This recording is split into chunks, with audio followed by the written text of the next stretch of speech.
Hello दोस्तों, दृष्टि IAS के न्यूज ऑन मैप प्रोग्राम में आप सभी का स्वागत है। तो इस कार्यक्रम के अंतर्गत हम बीते सप्ताह जो भी महत्वपूर्ण खबरें रही होंगी, मानचित्र पर उनका अध्ययन करेंगे और उनसे जुड़े जो संभावित सवाल या फिर परीक्षाओं में ऐसे सवाल जो पूछने की प्रकृति है, उस आधार पर निर्मित कुछ सवालों को देखेंगे। तो सेशन की शुरुआत करें। बीते सप्ताह आपसे पूछे गए अभ्यास प्रश्न के जरिए आपसे पूछा गया था कि काला सागर से अपनी सीमा साझा करने वाले निम्नलिखित देशों को वामावर्त दिशा में व्यवस्थित कीजिए और कुछ देशों के नाम दिए हुए हैं। कौन कौन से हैं? जॉर्जिया, बुल्गारिया, रोमानिया, रूस और यूक्रेन। आपको क्या करना है कि कूटों का प्रयोग कर इनमें से सही उत्तर बताना है। यहाँ पर लिखा हुआ है वामावर्त दिशा। इस बारे में विशेष रूप से ध्यान रखिए, जब भी कोई ऐसा सवाल आए जहां पर दिशा को क्लॉकवाइज या फिर एंटी क्लॉकवाइज आपको दर्शाना हो, वामावर्त या फिर दक्षिणावर्त, उसको एक बार समझ लीजिए। वामावर्त दिशा का मतलब कैसी दिशा हुई? इस सेक्शन में घूमता हुआ। ठीक, अब हम मैप में देखें देशों को, जॉर्जिया, बुल्गारिया, रोमानिया, रूस और यूक्रेन को। तो अगर हम जॉर्जिया से शुरू करें तो पहला आएगा जॉर्जिया, फिर आएगा रशिया, फिर आएगा यूक्रेन, उसके बाद आएगा रोमानिया, उसके बाद बुल्गारिया। ठीक, इसका क्रम अगर हम यहां पर वापस से देखें तो जॉर्जिया पहले नंबर पर, ठीक, उसके बाद दूसरे नंबर पर है रूस जो चौथे पर आएगा, उसके बाद यूक्रेन, उसके बाद रोमानिया और फिर अंत में बुल्गारिया। तो ऑप्शन सी में ये सभी विकल्प आपको देखने को मिल जाते हैं, यानी इसका जो सही जवाब है ऑप्शन सी है। कई लोग जो कमेंट सेक्शन में जवाब देते हैं उनका प्रयास सराहनीय है और उनके द्वारा इस सवाल का सही जवाब दिया भी गया है। ठीक, जो लोग प्रैक्टिस नहीं कर रहे हैं वो भी शुरू कर दीजिए। इससे जो आपका आंसर है, आंसर निकालने का तरीका है, सवाल को सॉल्व करने से एक तरीका हमें पता चलता है। तो पहला सेशन शुरू करें खबर के साथ। खबर क्या है? हाल ही में चिली के अटाकामा रेगिस्तान में अल्कैपेरोसा कॉपर माइन के पास एक विशाल क्रेटर मिला है, ठीक, जो लगभग 32 मीटर चौड़ा है और 200 मीटर गहरा है। अब सवाल क्या बना? दुनिया भर के मरुस्थलों के संदर्भ में निम्नलिखित कथनों पर विचार कीजिए। पहला स्टेटमेंट कहता है कि अटाकामा मरुस्थल पैटागोनिया और सोनोरन मरुस्थल के बीच में है। ठीक, दूसरा, काराकोम एक शीत मरुस्थल है जबकि डानाकिल एक गर्म मरुस्थल है। आपको बताना है कि कौन से कथन इसमें से सही है। पहले देखें अटाकामा मरुस्थल को, जो कि पैटागोनिया और सोनोरन के बीच में है नहीं। तो अटाकामा मरुस्थल यहाँ पर है, ये दक्षिण अमेरिका का हिस्सा है, यहाँ पर मौजूद है। पैटागोनिया इसके और दक्षिण में है, अर्जेंटीना वाला क्षेत्र पैटागोनिया मरुस्थल के अंतर्गत आ सकता है। अब अगर इसके उत्तर में हम जाएंगे तो फिर हमें पूरा एक महाद्वीप पार करना पड़ेगा। साउथ अमेरिका के बाद नॉर्थ अमेरिका में जब हम आएंगे तब हमें सोनोरन मिलेगा। तो इस लिहाज से जब पूरा का पूरा हमें एक महाद्वीप पार करना पड़ गया तो ये जो जवाब होगा इसके हिसाब से सही नहीं माना जाएगा। हमने जिस सवाल को जिस हिसाब से हम देख रहे हैं, तो अटाकामा रेगिस्तान को फिर पैटागोनिया और इसके बीच में नहीं मानना है, क्योंकि हम एक महाद्वीप के अंतर्गत इसको सीमित करके चल रहे हैं। तो सही जवाब इसका क्या है? कौन सा कथन इसके हिसाब से सही है? अटाकामा मरुस्थल वाला, ये गलत है। दूसरा देखें, काराकुम एक शीत मरुस्थल है जबकि डानाकिल एक गर्म मरुस्थल है। तो काराकुम कहां पर है? यहां पर है, जो कि हिस्सा है मध्य एशिया का। ठीक, और जो दूसरा डानाकिल है वो यहां पर है, जो कि पूर्वी मध्य अफ्रीका का हिस्सा है। यहां पर 3 देशों का नाम महत्वपूर्ण है, इथियोपिया, इरिट्रिया और जिबूती। जिन तीनों से ये संबंधित है। तो ये जो कथन है ये सही है, यानी कि कौन सा कथन सही है? केवल 2, ऑप्शन बी का सही जवाब है। चलिए अगले खबर और अगले सवाल की ओर बढ़ें। अगली खबर कहती है कि फिलिस्तीनी स्वास्थ्य मंत्रालय के मुताबिक इजरायली सैनिकों ने वेस्ट बैंक के नेबलस शहर में फिलिस्तीनी बंदूकधारियों को मार गिराया। सवाल क्या बना? निम्नलिखित युग्मों पर विचार कीजिए। पहला, अंतरराष्ट्रीय सीमा रेखा दर्शाई गई है और इधर पर देश दिए हैं। पहले दी हुई है ग्रीन लाइन, ग्रीन लाइन के आगे उत्तर कोरिया और दक्षिणी कोरिया, इसको इसके बीच में बताई गई। दूसरी 49th पैरेलल यानी 49वां पैरेलल, ये किसके बीच में? यूएस और कनाडा। उसके बाद ब्लू लाइन इजराइल और लेबनान, तो आपको बताना है कि कितने युग्म सही हैं। ध्यान दीजिए यहाँ पर युग्म की बात की गई है, जो जो यहाँ पर सही पेयर होंगे उसके हिसाब से हम उसको एक सही युग्म मानेंगे। कितने सही है देख लेते हैं। ग्रीन लाइन उत्तरी कोरिया और दक्षिणी कोरिया यहाँ कहा गया है। तो ग्रीन लाइन दरअसल जब इजराइल का वॉर हुआ था बाकी अफ्रीकी और जो अरब देश हैं उनके साथ, तो इस दौरान जो सीमाएं निकल करके आई थी उनको ग्रीन लाइन कहते हैं। इसके अंतर्गत कौन कौन से देश शामिल हैं? इजराइल तो इसमें शामिल है ही, ठीक। इजराइल के अलावा जॉर्डन, ठीक, यहाँ इजिप्ट यानी मिस्र, और यहाँ सीरिया, 3 देश ये और चौथा इजराइल इसमें शामिल है। जबकि जो बात आई थी उत्तर और दक्षिण कोरिया की, ये गलत है, ठीक। अगला 49वां पैरेलल यूएस और कनाडा के बीच में है या नहीं, इसको देखें। एकदम सही बात है। जो 49th पैरेलल है वो यूएस और कनाडा के बीच में आती है, इन दोनों को अलग करती है, ठीक। तो ये वाला जो है ये सही है। अगला ब्लू लाइन इजराइल और लेबनान, तो ब्लू लाइन यहां पर दी हुई है जो आपको दिख रही है नीले रंग से। ये बात भी ठीक है कि ये इजराइल और लेबनान के बीच में आती है, ठीक। याद कर लीजिएगा इस बात को, सवाल में कई बार पूछा जा सकता है। तो युग्म पूछे हैं कितने सही हैं? एक युग्म पहला वाला गलत है, 2 युग्म नीचे वाले सही हैं, यानी केवल 2 युग्म इसका सही जवाब है। चलिए अगली खबर। हाल ही में रूस ने कजाकिस्तान से अपने एक लॉन्च बेस के जरिए हाई रेजोल्यूशन वाली एक ईरान की सैटेलाइट का सफलतापूर्वक परीक्षण किया है। सवाल क्या बना? निम्नलिखित कथनों पर विचार कीजिए। पहला स्टेटमेंट, बालकाश झील अरल सागर के पश्चिम में है। दूसरा, कजाकिस्तान और उज्बेकिस्तान ही केवल 2 ऐसे मध्य एशियाई देश हैं जो कैस्पियन सागर के साथ अपनी सीमा साझा करते हैं। और तीसरा, केवल ताजिकिस्तान ही ऐसा मध्य एशियाई देश है जिसकी सीमा कजाकिस्तान से नहीं लगती। आपको बताना है सही उत्तर इसमें से कौन सा है, ठीक। यानी कितने कथन इसमें से सही है। पहले बालकाश झील को देखें, अरल सागर के पश्चिम में है या नहीं। तो अरल सागर की स्थिति कहां है? यहां कजाकिस्तान और उज्बेकिस्तान के सीमा पर, यानी दोनों ही सीमाओं को ये टच करता है और दोनों ही देशों के अंतर्गत मौजूद है। दूसरा जो कहा गया है बलखाश लेक, ठीक, वो यहां है, ये वाला जो आपको दिख रहा है। उसमें कहा गया पश्चिम में, तो पश्चिम में अरल सागर के पश्चिम में जाएंगे तो हम कैस्पियन सागर पहुंच जाएंगे। अगर यहां जाना है तो हमें पूर्व में जाना होगा। तो ये जो स्टेटमेंट है पहला वाला ये गलत है, ये पूर्व में है। अगला, कजाकिस्तान और उज्बेकिस्तान ही केवल 2 ऐसे मध्य एशियाई देश हैं जो कैस्पियन सागर के साथ सीमा साझा करते हैं। इसको देखें, कजाकिस्तान और उज्बेकिस्तान। उज्बेकिस्तान कहाँ है? उज्बेकिस्तान तो ये रहा, यही पीला वाला। कजाकिस्तान ये है, कैस्पियन सागर यहाँ पर है। तो ये तो कहीं से भी इसके साथ सीमा साझा नहीं कर रहा, यानी कजाकिस्तान सीमा साझा कर रहा है। दूसरा देश है तुर्कमेनिस्तान, यानी उज्बेकिस्तान नहीं कर रहा। ये जो स्टेटमेंट है ये गलत है। अगला, केवल ताजिकिस्तान ऐसा देश है जो कजाकिस्तान के साथ सीमा साझा नहीं करता। तो ताजिकिस्तान यहाँ पर है, एकदम ठीक बात है कि कजाकिस्तान के साथ केवल एक देश जो इन देशों के अंतर्गत आता है वो है ताजिकिस्तान। बाकी अगर आप देखेंगे किर्गिस्तान, उज्बेकिस्तान, तुर्कमेनिस्तान, ये तीनों ही सीमा साझा करते हैं कजाकिस्तान के साथ, केवल ताजिकिस्तान सीमा साझा नहीं करता। तो यह जो स्टेटमेंट है ये सही है। यहाँ पर कितने स्टेटमेंट सही होगा इसके? केवल एक कथन सही है। ऑप्शन ए इसका सही जवाब है, ठीक। चलिए अगली खबर, इसमें 3 खबरें हैं, उसके बाद हम सवाल देखेंगे। पहली खबर है कि सूडान ने अपने पड़ोसी देश चाड पर सूडान के पश्चिमी दारफुर क्षेत्र में क्रॉस बॉर्डर अटैक का आरोप लगाया है। दूसरा, माली सेना के मुताबिक टेसेट अटैक में 17 सैनिकों और 4 आम नागरिकों की हत्याएं हुई हैं। तीसरी जो खबर है वो कहती है कि उत्तरी बुर्किना फासो ब्लास्ट में लगभग 15 सैनिकों की हत्याएं हुई हैं। सवाल क्या है? निम्नलिखित युग्मों पर विचार कीजिए। देश दिए हैं और प्रांत या क्षेत्र दिए हैं। पहला बुर्किना फासो बाम क्षेत्र, दूसरा सूडान पश्चिमी दारफुर क्षेत्र, तीसरा माली टेसेट क्षेत्र।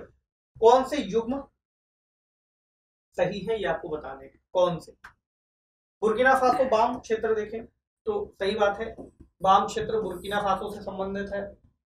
अगला वेस्ट दारफुर, सूडान से संबंधित है, और तीसरा माली से संबंधित है टेसिट। तो ये तीनों ही सही है। तो कितने युग्म सही है पूछा गया है, ऑप्शन डी का सही जवाब होगा, यानी तीनों ही युग्म सही है। चलिए अगली खबर। हाल ही में कुछ लोगों के मिशिगन झील में डूबने की वजह से यह झील खबरों में बनी हुई है। कुछ लोग मिशिगन झील में डूब गए। सवाल क्या है, उत्तरी अमेरिका की निम्नलिखित में से कौन सी झील पूरी तरह से संयुक्त राज्य अमेरिका में स्थित है? आपको बताना है ह्यूरॉन झील, सुपीरियर झील, मिशिगन झील या फिर इरी झील। तो एक बार मैप में देख लें फिर सवाल पर आ जाए। तो ग्रेट लेक्स के बारे में आप जानते हैं, प्रमुख 5 झीलें से संबंधित है। कौन कौन सी? सुपीरियर झील, मिशिगन झील, ह्यूरॉन झील, इरी झील और ओंटारियो झील। इसमें जो सबसे बड़ी झील है वो है लेक सुपीरियर, ठीक, इसमें हम नंबरिंग कर देते हैं। उसके बाद दूसरे नंबर पर ह्यूरॉन, तीसरे नंबर पर मिशिगन, चौथे नंबर पर इरी और 5वें नंबर पर ओंटारियो। सवाल में पूछा गया है कि कौन सी झील पूरी तरह से यहाँ पर संयुक्त राज्य अमेरिका के अंतर्गत आती है, क्योंकि जो बाकी की झीलें हैं वो संयुक्त राज्य अमेरिका और कनाडा दोनों के ही हिस्से में आती है। केवल एक झील आपको यहाँ दिखाई देगी, मिशिगन जो कि इस सीमा के अंतर्गत आप देखेंगे तो पूरी तरह से संयुक्त राज्य अमेरिका के अंतर्गत मौजूद है। ठीक, इसका सही जवाब है ऑप्शन सी, यानी मिशिगन झील संयुक्त राज्य अमेरिका में, बाकी दोनों देशों के अंतर्गत आती है। चलिए अगली जो खबर है, अपने प्राकृतिक आवास से बहुत दूर फ्रांस की सीन नदी में फंसी बेलुगा व्हेल, उसको रेस्क्यू के दौरान उसकी मौत हो गई। सवाल क्या है, निम्नलिखित युग्मों पर विचार कीजिए। नदियां दी हैं और कहां पर जाकर वो मिलती हैं, जैसे ये आपको इसमें मिलान करना है, ठीक, और मिलान के बाद यहाँ आपको कूट की मदद से इसका उत्तर देना है। पहले है सीन नदी, नीपर नदी, टाइबर नदी, कापूस नदी और लिम्पोपो नदी। यहाँ दिए हुए हैं काला सागर, दक्षिण चीन सागर, भूमध्य सागर, इंग्लिश चैनल और हिंद महासागर। तो जो सीन नदी है वो दरअसल जाकर के मिलती है इंग्लिश चैनल में। तो मैप में अगर देखें तो ये है सीन नदी फ्रांस के अंतर्गत, जो कि जाकर के इंग्लिश चैनल में गिर रही है। ठीक, अगली नदी को देखें, नीपर नदी। तो नीपर नदी जो कि यूक्रेन को 2 बराबर भागों में लगभग बांटती है, उसके मध्य से जाकर के गिरती है, काला सागर में जाकर के मिल जाती है। इस वाले मिलान को हम मिला लेंगे, नीपर नदी काला सागर। उसके बाद टाइबर नदी को देखें तो ये है टाइबर नदी जो कि इटली के अंतर्गत है, और ये टाइरेनियन सी में जाकर के गिरती है, जो कि भूमध्य सागर का ही एक हिस्सा है। ठीक, तो इसका जो सही जवाब है, जो मिलान होगा वो आएगा भूमध्य सागर में। उसके बाद कापूस नदी की बात करें तो कापूस नदी संबंधित है दक्षिण चीन सागर से, और लिम्पोपो नदी संबंधित है हिंद महासागर से। मैप में इन दोनों को भी एक बार देख लें। तो यहाँ मैप में यह है कापूस, जो कि साउथ चाइना सी से मिल जाती है जाकर के, और दूसरी लिम्पोपो नदी ये जो कि इंडियन ओशन में जाकर के मिलती है। तो इस हिसाब से जो उत्तर बनेगा मैच के हिसाब से, ए का चौथा, बी का पहला, सी का तीसरा, इन तीनों के हिसाब से देखें। ए का चौथा, बी का पहला, सी का तीसरा, इसका सही उत्तर है ऑप्शन बी, यानी कि 4 1 3 2 5। ठीक, आगे बढ़े। अगली खबर, चीन के हवाई और नौसैनिक अभ्यास के मद्देनजर ताइवानी सेना ने हाल ही में लाइव फायर आर्टिलरी अभ्यास किया है। तो ताइवान और चीन की जो आपस की दुश्मनी है इस वक्त वो देखने को मिल रही है, जिसमें यूएस एक तरह से बड़ा रोल अदा कर रहा है। सवाल क्या बना, दक्षिण चीन सागर में स्थित निम्नलिखित में से कौन सा आइलैंड ताइवान के सबसे निकट स्थित है? महत्वपूर्ण क्षेत्र हो सकते हैं, इस क्षेत्र में जो भी आइलैंड है, जो भी लोकेशंस है, वो हमें मैप में जरूर देखनी चाहिए। कुछ द्वीपों के नाम दिए हुए हैं, नाटुना द्वीप, स्प्रेटली द्वीप, कॉन सोन द्वीप और फिर प्रतास द्वीप। क्या पूछा है कि कौन सा आइलैंड ताइवान के सबसे निकट है? ताइवान की लोकेशन ये चीन वाली है, ठीक, ताइवान यहाँ पर है, उसके नीचे फिर फिलीपींस वाला हिस्सा आ जाएगा, दक्षिण चीन सागर का हिस्सा यहाँ मौजूद है, और आपको फिर उन प्रमुख द्वीपों के नाम देखने। ये है प्रतास आइलैंड, ठीक। नीचे आएंगे स्प्रेटली आइलैंड यहाँ पर, ठीक। कॉन्सोन आइलैंड ये वाला है, उसके बाद नातुना आइलैंड ये वाला है। हमें ये बताना है कि ताइवान से सबसे ज्यादा निकट कौन सा है। आपको कौन सा दिख रहा है? प्रतास आइलैंड।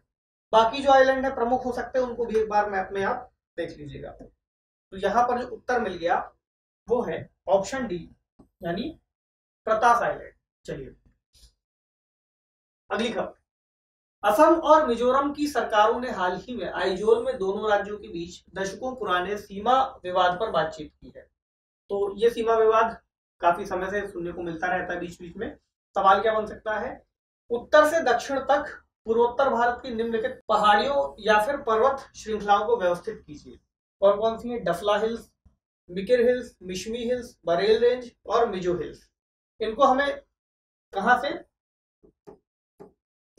उत्तर से दक्षिण के क्रम में व्यवस्थित करना है और फिर इन कूट का प्रयोग कर सही उत्तर देना है। देखें, पहले है यहां पर मिशमी हिल्स, ठीक। दूसरी मिकिर हिल्स, तीसरी बरेल रेंज, और यहां चौथी मिजो हिल्स। कोई छूट गई क्या? अच्छा, यहां पर है डाफला हिल्स, तो ये दूसरी, तीसरी, चौथी, पांचवी, ठीक। अब यहां पर हम उत्तर निकालेंगे। सबसे पहले कौन सी आई थी? मिशमी, डाफला, मिकिर, बरेल और मिजो। मिशमी, डाफला, मिकिर, बरेल और मिजो। 3, 1, 2, 4 और 5 किसमें है? ऑप्शन सी में। ऑप्शन सी इसका सही जवाब है।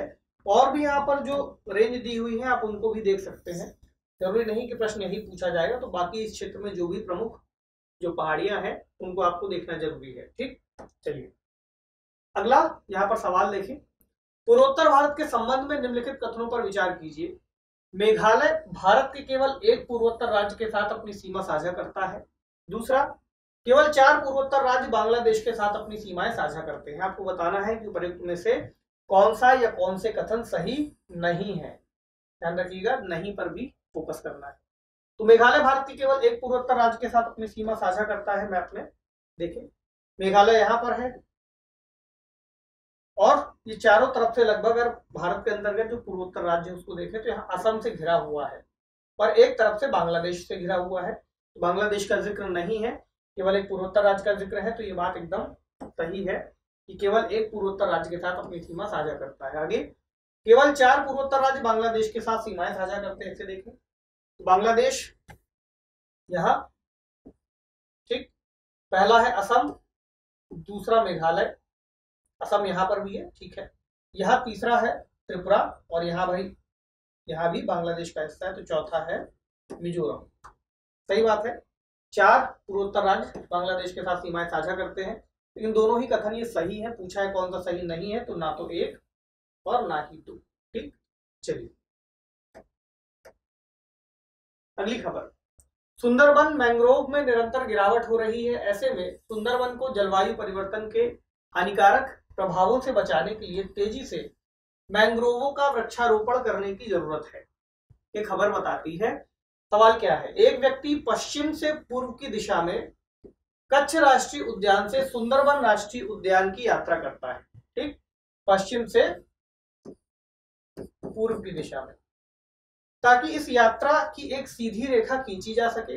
आगे, निम्नलिखित में से कौन सा राष्ट्रीय उद्यान निश्चित रूप से उसकी यात्रा के उत्तर दिशा में पड़ेगा? ऑप्शन, पेंच राष्ट्रीय उद्यान, संजय गांधी राष्ट्रीय उद्यान, सिमलीपाल राष्ट्रीय उद्यान या फिर बेतला राष्ट्रीय उद्यान। तो देखें, इस मैप में बहुत सारे राष्ट्रीय उद्यान दिए हुए हैं। हमें जिसकी सवाल में चर्चा है उसको देखें। यहाँ है कच्छ नेशनल पार्क इस क्षेत्र में। अगला सुंदरबन है यहाँ पर। अब एक सीधी रेखा यहां से खींच दी गई। मान लीजिए ये एक सीधी रेखा है, अब जिसका जिसका नाम आया है उनको हम देखेंगे। तो पहले कौन सा है, पहले है पेंच नेशनल पार्क, ये नाम लिखा हुआ है, लोकेशन यहाँ पर है, इस रेखा के दक्षिण में है। अगला संजय गांधी नेशनल पार्क, नाम यहाँ दिया हुआ है, लोकेशन ये है, ये भी दक्षिण में है। उसके बाद अगला इसमें देख ले सिमलीपाल राष्ट्रीय उद्यान, सिमलीपाल है यहाँ पर, ये भी दक्षिण में ही आ रहा है। अगला बेतला राष्ट्रीय उद्यान, तो बेतला की लोकेशन है यहाँ। सवाल के मुताबिक केवल बेतला ही है जो एक सीधी रेखा खींचे जाने पर इसके उत्तर में आता है, बाकी तीनों दक्षिण में आते हैं। तो सही जवाब क्या है, ऑप्शन डी। इस तरह जो भी नेशनल पार्क आप इस मैप से देख सकते हैं या फिर गूगल कर सकते हैं, तो जो भी महत्वपूर्ण नेशनल पार्क आपको दिखाई देते हैं उनकी लोकेशन और जो खबरों में महत्वपूर्ण रूप से बने रहते हैं उसके हिसाब से लोकेशन जरूर देखिए। मान लीजिए कोई क्षेत्र, अभी रामसर साइट्स में कुछ चीजें को शामिल किया गया था, कुछ क्षेत्रों को, उसमें कुछ तमिलनाडु के थे, कुछ मध्य प्रदेश के थे, उनको जरूर लोकेट कीजिए, उनकी लोकेशन को समझिए, कोई भी सवाल उनसे भी पूछा जा सकता है। चलिए अगली एक और खबर के साथ सवाल, कोलीधाम नदी के पुराने स्टील गर्डर पुल का एक और घाट पानी के तेज बहाव के कारण बह गया है। सवाल क्या है, कोलीधाम नदी के संबंध में निम्नलिखित कथनों पर विचार कीजिए। पहला कथन, यह पुन्नैयार नदी के दक्षिण में बहती है। दूसरा, यह तुंगभद्रा नदी की एक वितरिका यानी डिस्ट्रीब्यूटरी है। उपरोक्त में से कौन सा या कौन से कथन सही है? सही है। ठीक है, तो आगे देखें क्या कहा गया है। कोलीधाम नदी, तो कोलीधाम नदी कहाँ है, वो ये है। ठीक, कहा गया है पुन्नैयार नदी के दक्षिण में बहती है, ये है पुन्नैयार नदी, इसके दक्षिण में है। ठीक बात है एकदम। आगे क्या कहा गया है, यह तुंगभद्रा नदी की एक वितरिका है, तो सही कर दें। तो तुंगभद्रा नदी यहां पर है, ये वाली। ठीक, और ये जिस नदी की वितरिका है वो है कावेरी। ठीक, तो ये वाला कथन गलत है, केवल एक कथन सही है। तो कौन सा कथन सही है? केवल एक, ऑप्शन ए इसका सही जवाब है। ठीक, चलिए अब यूपीएससी के अंतर्गत 2014 में पूछा गया एक सवाल जो कि सेट ए में पूछा गया था, अभ्यास के लिए इसको लिया गया है। निम्नलिखित द्वीपों के युग्मों में से कौन सा एक 10 अंश जलमार्ग है? 10 अंश जलमार्ग द्वारा आपस में पृथक किया जाता है। असल में 10 अंश लिखना चाह रहे थे। अंडमान निकोबार, निकोबार एवं सुमात्रा, मालदीव एवं लक्षद्वीप, या फिर सुमात्रा एवं जावा। मैप में देख लें इसको, तो अंडमान सी यहाँ पर है, अंडमान और निकोबार आइलैंड यहाँ पर दिए हुए हैं। 10 डिग्री चैनल की बात की गई है। ठीक, तो ये अंडमान और निकोबार आइलैंड को आपस में अलग कर रहा है, यही यहाँ पूछा गया है। ऑप्शन ए इसका सही जवाब था, हालांकि अभ्यास के लिए लिया गया है, पुराना सवाल है। तो अब एक अभ्यास प्रश्न जिसका जवाब आपको कमेंट सेक्शन में देना है। प्रश्न है, निम्नलिखित कथनों पर विचार कीजिए। 2 स्टेटमेंट है। पहला स्टेटमेंट, ग्रेटर एंटिलीज लेसर एंटिलीज के दक्षिण में स्थित है। दूसरा, क्यूबा ग्रेटर एंटिलीज का सबसे पश्चिमी द्वीप है जबकि जमैका सबसे पूर्वी द्वीप है। आपको बताना है कि कौन सा या कौन से कथन सही है, केवल एक, केवल दो, एक और दो, दोनों, या तो फिर ना तो एक या ना ही दो। तो कमेंट सेक्शन में जल्दी से इस सवाल का जवाब दीजिए। उसके बाद अगले सेशन में इसका जवाब और इसका विश्लेषण हम जरूर देखेंगे। तो आपसे मिलते हैं अगले सेशन में, तब तक पढ़ते रहिए, ख्याल रखिए, शुक्रिया।